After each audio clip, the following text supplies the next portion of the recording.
On March 4th, 1849, there was no president of the United States. President Polk's term had ended on that day, March the 4th, and President-elect Taylor, who was slated to begin on March the 4th, chose to delay his inauguration until March the 5th. Why, you might ask, did this lapse occur? Sunday, March the 4th, was the day of rest that Zachary Taylor, as a Christian, chose to observe. He knew that ultimately the fate of the world rested on God's shoulders, not his. And so he chose to delay his being sworn into office until Monday, March the 5th.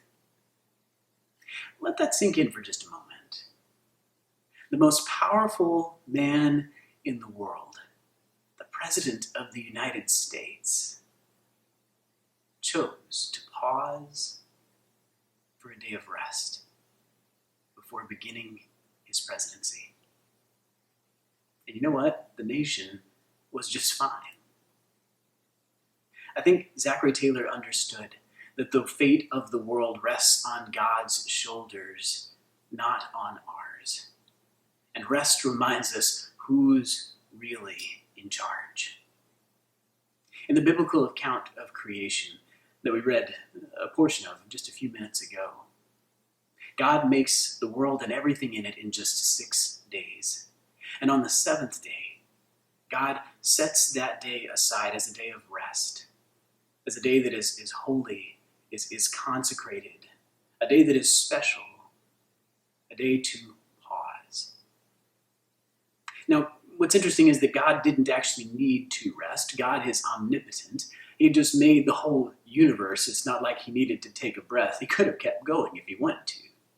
But instead, God chose to rest as an example for us. You might remember that on the 6th day of creation, God makes man and woman. And so Adam and Eve's first full day is the day of rest that they spend with God. They rest before they begin the work in the Garden of Eden that God had prepared for them to do. There's all sorts of benefits to resting. Spiritually speaking, rest reminds us that God is in charge. It also gives us time to spend with him. There is no greater good that God can give us than the gift of himself. And when we rest, it gives us time to receive that gift, to spend time with him, to change the routine so we're not so stuck in our rut that we lose sight of the incredible gift that God gives to us. Rest is helpful because it also gives us a secure identity in God. It reminds us that although we sometimes feel like the weight of the world is on our shoulders, the fate of the universe ultimately is in God's hands, not ours. We can rest because it's not all up to us. God instead is the one who's in charge and who has taken care of everything and continues to take care of everything around us. Resting also gives us margin for creativity. If you can imagine that your life is kind of like the pages of a book. So often we fill up our days from end to end with no room in the sides at all. But the purpose of margins in our books is to have a space for notes, a space for jotting down ideas that come to us. Creativity happens in the margin, and when we make time for rest, creativity can happen. Rest is an incredible gift to us, a gift that we're designed to work from. We work from our rest, just like Adam and Eve worked from that first day of rest they experienced with God. And if we choose not to rest, there's actually some really negative impacts that it can have on us. Not resting enough or well has been linked to immune system problems, to blood pressure problems, to all sorts of challenges, heart disease. One study even found that simply by taking your vacation days, the vacation days that you are due as part of your job, simply by taking those and doing something out of the ordinary, the people who did that had fewer cardiovascular diseases and they tended to live longer. This all makes sense because it's the way we were designed to be. One professor once told me that you are not a human doing, you're a human being. And rest reminds us to be, that our value is not found in how much we accomplish and all that we do, but instead it's found in what God has to say about us, that we're his beloved child, and that he's going to take care of us. How do we rest? Let's just get into some practical questions here. One pastor put it this way when he encouraged others to rest. He said, divert daily, withdraw weekly, and abandon annually. That's the formula that he's tried to follow. And he cited Psalm 127:2 that says, getting up early and going to bed late in anxious toil is no good at all. Instead, God gives rest to his beloved. So it's important for us to daily divert, to have something that is relaxing to us that we try to do on a daily basis, to withdraw weekly, to have a day of rest in the week where we spend time with God, enjoy the gift of family, enjoy the gift of friends, enjoy breaking the routine, and abandon annually, completely disconnecting from those things that require our attention on a typical basis. When you go on vacation, don't check the email, don't check the phone, check out from the office, leave your away message, don't go back to it. That is the best way to accomplish what is true rest for us. What is energizing to you? What's that thing that leaves you feeling rested? Take some time thinking about that. Maybe that's the daylight diversion that you need. Maybe it's that thing that you want to spend time on when you have your weekly withdrawal. Maybe it's that thing that you're going to be drawn to when you annually abandon.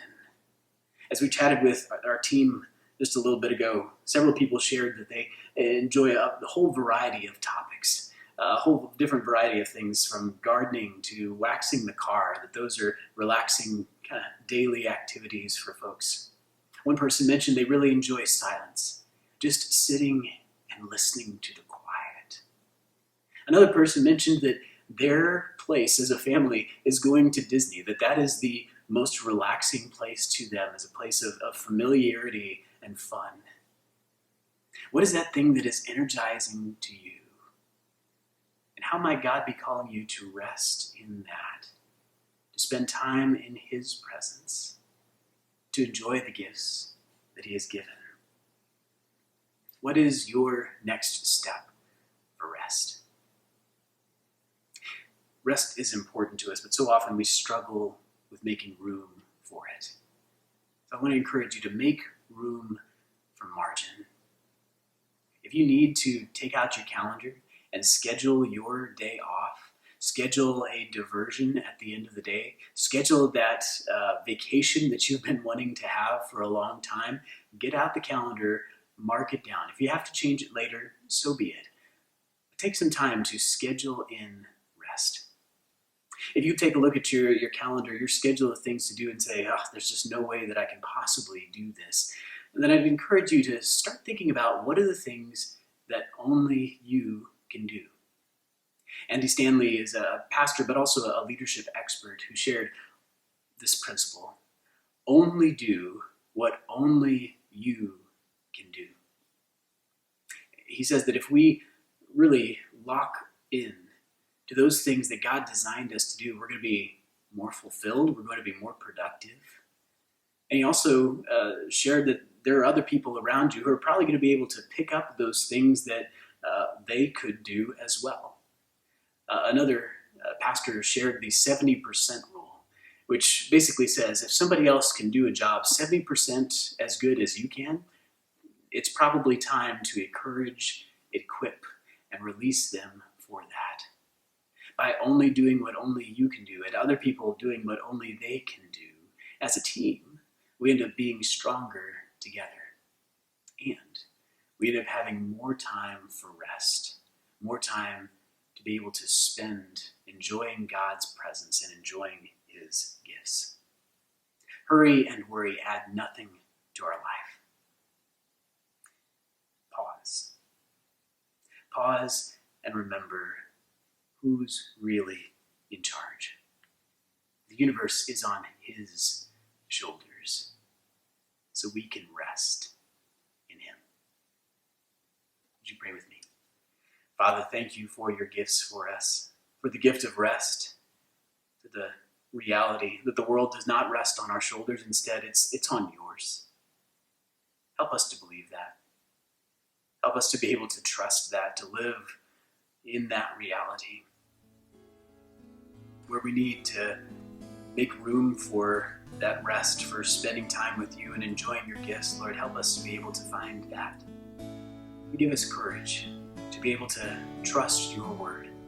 That when you tell us rest is good for us, that the Sabbath was made for us, that we can find security, fulfillment in you and in that gift of rest that you give to us. We pray this in your Son, Jesus' name. Amen.